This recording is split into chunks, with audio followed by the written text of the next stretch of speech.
तो ये पेपर हम सॉल्व करवाने जा रहे हैं जो 21 जनवरी को हुआ था, सेकेंड पेपर सीटेट का। उसके हम आज 5 क्वेश्चन करवाने वाले हैं। तो 5 क्वेश्चन आज हम करवाएंगे 31 से लेकर के 35 तक, और इसकी अगली सीरीज में इसके आगे के क्वेश्चन करवाऊंगा। और मेथड अगर आपको पसंद आता है, वीडियो पसंद आता है, तो मैं और वीडियो लेके आऊँगा। और अभी मैं शॉर्टकट नहीं बता रहा हूँ, अभी मैं एक नॉर्मल प्रोसेस जो नॉर्मल थिंकिंग होती है उसके बारे में बता रहा हूँ। उसके बाद में मैं शॉर्टकट मतलब क्वेश्चन को दूसरे तरीके से कैसे हैंडल करना है वो बताऊंगा, या तेज़ कैसे करना है। अभ्यास से तेज़ होगा, इसमें जाहिर सी बात, नो डाउट। लेकिन आप एक क्वेश्चन को 2-3 तरीके से सोच सकते हैं, उसमें शॉर्टकट खुद से जनरेट कर सकते हैं, लगा सकते हैं। ये भी आपका प्रैक्टिस से ही आएगा। तो उसके लिए आप प्रैक्टिस करना शुरू कर दीजिए। मैं आपको बता रहा हूँ, अगर ज़रूरत पड़ी तो आपको थ्योरी में थोड़ा थोड़ा सारे पेपर के करवा दूंगा। इतना करवा दूंगा कि वो आपके कोर्स के लिए सफिशिएंट रहेगा, एक्स्ट्रा पढ़ने की आपको नीड नहीं होगी। मैं आपका मतलब पक्का 30 में से आप 25 क्वेश्चन सही करके ही आएंगे, इतना ईजी आपको पेपर लगेगा। तो क्वेश्चन नंबर 21 से शुरू करते हैं, जो कि मैथमेटिकल पोर्शन है।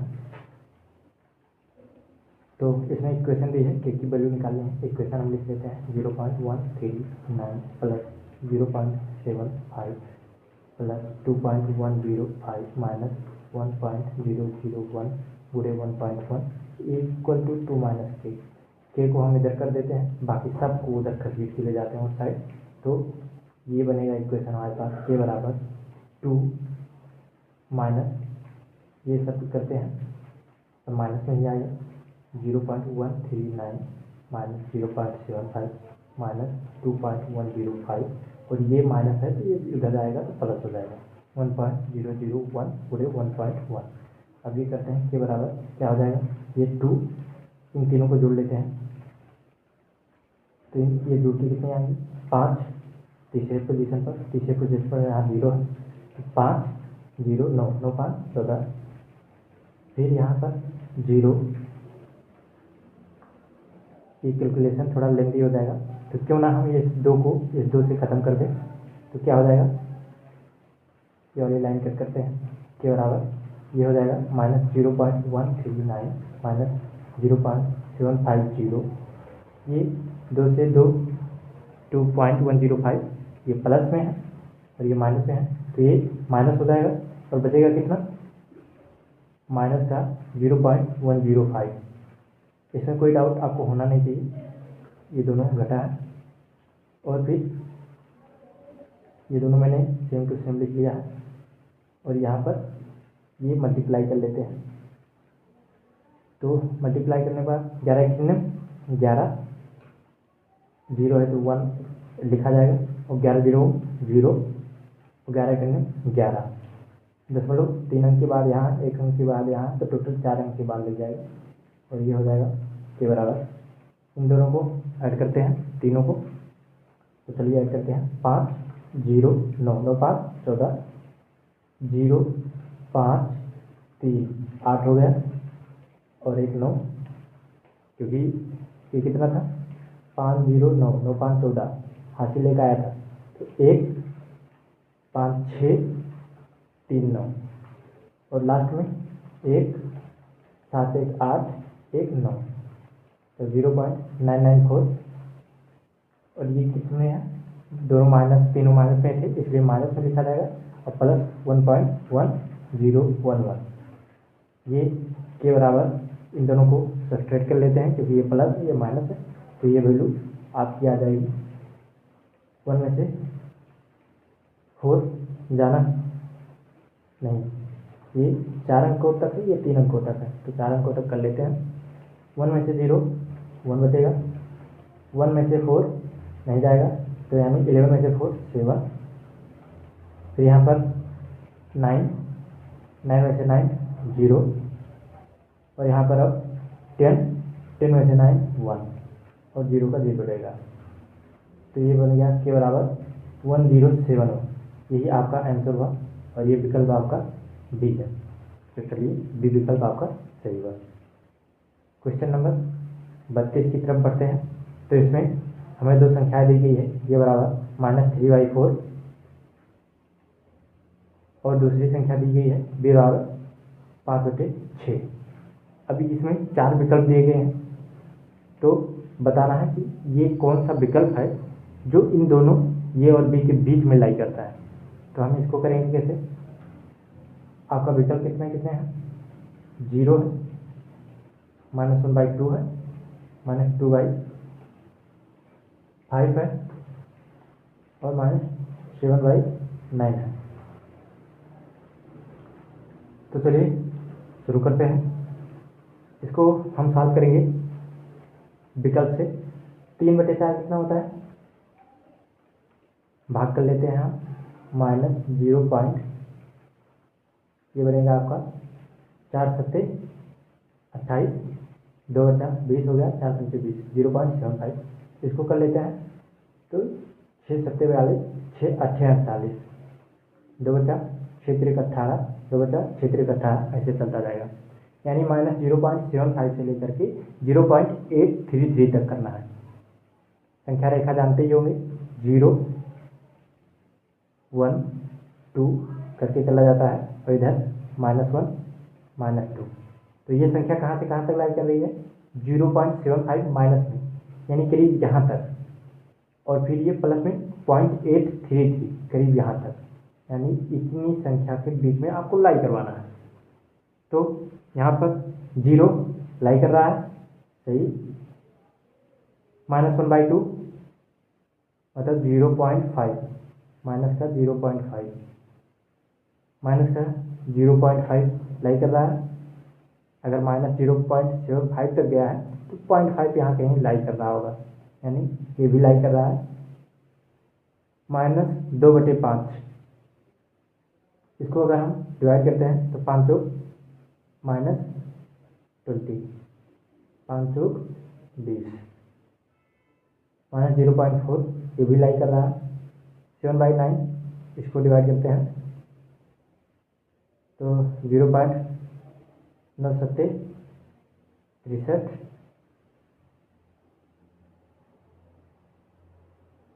फिर से 70 हो गया, तो ऐसे चलता चला जाएगा, -0.777। तो ये 0.75 से इधर जा रहा है, यानी ये करीब यहाँ आएगा, और यही है जो हमारा इन दोनों के बीच में लाई, ये और बी के बीच में लाई नहीं कर रहा है। तो आपका सही आंसर होगा जो लाई नहीं कर रहा है -7.9, -7। अगला क्वेश्चन नंबर 33। इसमें क्या दिया गया है, इसमें वैल्यू दी गई है 1.7 × 10⁴ एंड 12.5 × 10⁻⁻6। इन दोनों का गुणनफल करना है, यानी इन दोनों को गुणा कर देना है, और किस में लिखना है, k × 10⁻n के टर्म। तो चलिए लिखते हैं, ये गुणा कर दें, 10⁴ है, 10⁻⁻6 है, तो यहाँ +4 है, बेस सेम है तो घातें जुड़ जाएंगी। तो ये हो जाएगा 1.7 × 12.5 × 10⁻, ये +4 था और ये -6 था। इसको अगली बार लिखेंगे, 17 × 5 = 85, 17 × 2 = 34 और 8 42, 17 × 3 = 17 और 4 21, 2 अंकों बाद गुणे 10⁻, कितना हो जाएगा, -2। इसको और अच्छे से लिखना चाहें, 2.125 × 10⁻, ये हो जाएगा -1। अब n का मान कितना है, -1, और k का मान कितना है, 2.125, और हमें इसमें कह रहा है कि वैल्यू बतानी है 2k + n की। तो 2k की वैल्यू रखेंगे 2.125 और n की वैल्यू कितनी है, -1। तो ये हो जाएगा 2 × 5 = 10, 2 दूनी 4,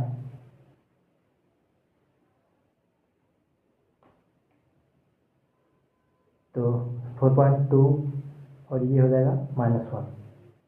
-1 माइनस होगा 4 में से 3.250। ये आपका फाइनल आंसर हो जाएगा। इसका ऑप्शन सही होगा डी वाला। तो ये क्वेश्चन अगर आप कैलकुलेशन तेज़ी से करते हैं, मतलब प्रैक्टिस करते हैं, तो आपका कैलकुलेशन तेज़ हो जाएगा और ये क्वेश्चन आपका करीब 35 से 40 सेकंड के अंदर हो जाएगा। तो चलिए अगला क्वेश्चन करते हैं। इसमें क्वेश्चन दिया है कि दो संख्या है जो 3:5 के अनुपात में है। तो हम क्या करते हैं, वो संख्या मान लेते हैं। संख्या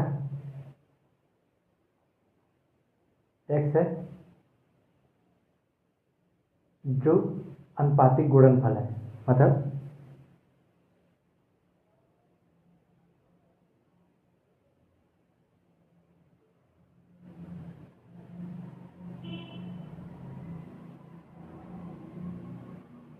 अनुपात तो समझते होंगे।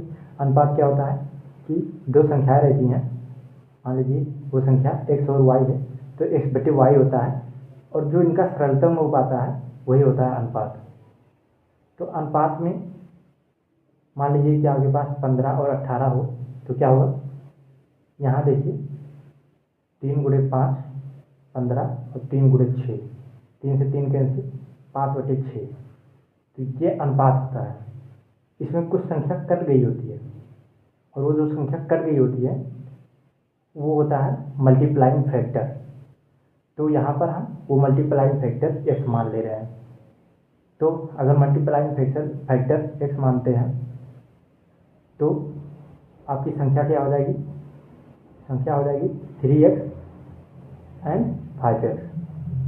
अब कह रहा है कि दोनों संख्या में 12 जोड़ दो, 3x + 12 और 5x + 12 कर दो। तो ऐसा करने के बाद जो इनका अनुपात होता है वो किसके बराबर होता है, 5:7 की। ठीक है, तो फिर अब क्या है, इक्वेशन है, सॉल्व करो, आंसर लाओ, खत्म। 7 × 21 x + 12 × 84 और 25x + 12 × 60। चलो इसको इधर भेजते हैं, इसको इधर भेजते हैं, इक्वेशन सॉल्व, सवाल खत्म।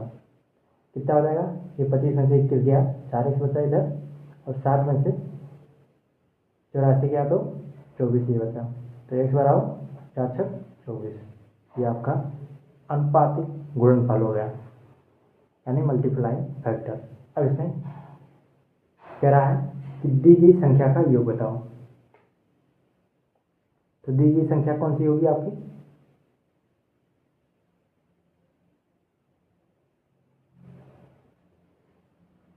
क्षेत्रिक क्या था, अनुपातिक 3x एंड 5x था ना, तो x से गुणा करो 3x का क्षेत्रिक 3x एंड 5x, x की वैल्यू 6 है ना इसलिए लिख रहा हूँ, क्षेत्रिक 18 और 5 × 30।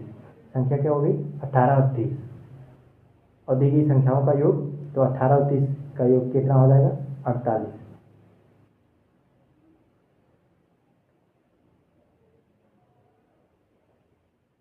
तो 48 का आंसर हो जाएगा। तो इसका ऑप्शन सी ऑप्शन सही है। बस कैलकुलेशन ही था इसमें। अगला क्वेश्चन करते हैं, क्वेश्चन नंबर 35। तो अंकित मूल्य कितना है, 840 रुपया है। इस पर कहता है 15% का डिस्काउंट देता है, इस पर 15% का डिस्काउंट, चलो दे दिया। और डिस्काउंट देने के बाद जो वैल्यू आती है उसमें भी उस पर बिक्री करके ये 19% का लाभ कमाता है।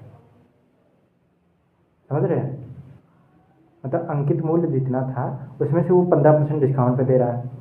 तो 15% डिस्काउंट दिया और जो अब मूल्य बचा उस पर बेच करके ये 19% का लाभ कमाता है। तो हम चलो वैल्यू निकालते हैं, 840 का 15%।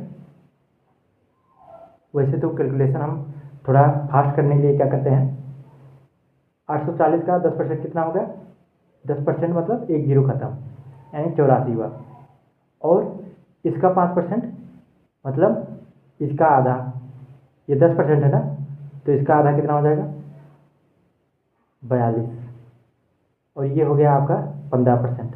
कितनी वैल्यू होगी? 4 2 6 और 8 4 12, 126 रुपये हुआ 15%। यह है 15%। तो 15% माइनस करते हैं 840 में से। 15% कितना वैल्यू है? 126। ये बचा 4, ये बचा 3, 3 में से 2 1, 8 में से 1 7, 714 रुपये। तो ये एक्स जो हुआ वो 714 रुपया हुआ। अब ये 714 रुपया जो बेच रहा है, इसमें भी उसको 19% का लाभ हो रहा है। तो चलिए 714 का 19% निकालते हैं, कितना होगा?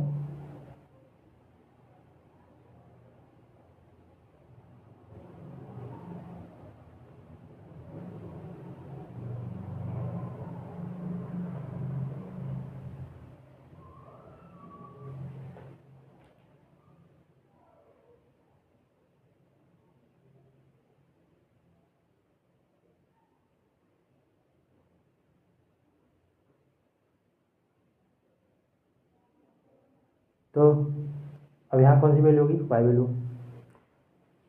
तो अब अगर ये 19% का लाभ कमा रहा है, तो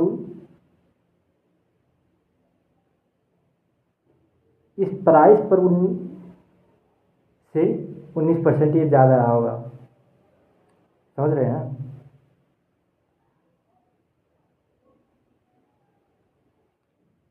तो हम क्या करेंगे, y का 19% लेंगे, यानी y में तो उसने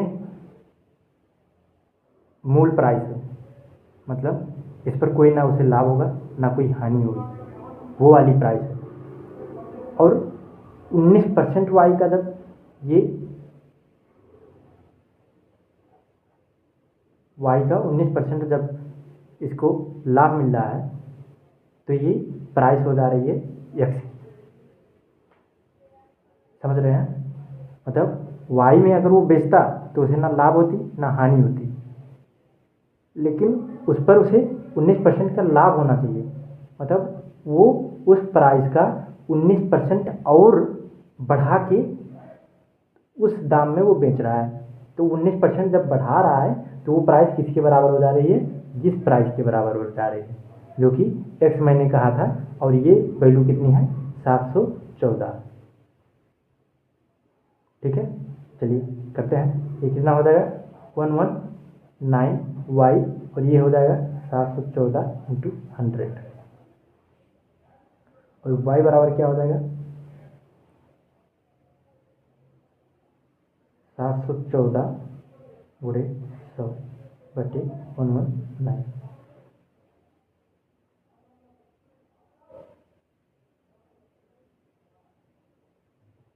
सिक्स टाइम, तो ये हो गया y बराबर 600। तो ये हो गया आपका वो मूल्य जिस पर ना उसे लाभ होगा ना उसे हानि होगी।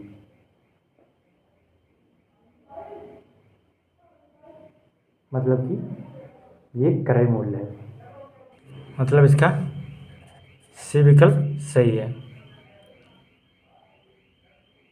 चलिए ठीक है, 5 क्वेश्चन आज के लिए काफ़ी है। धीरे धीरे इसको हम बढ़ाएंगे अगर आप लोगों की डिमांड होगी तो। ओके, धन्यवाद।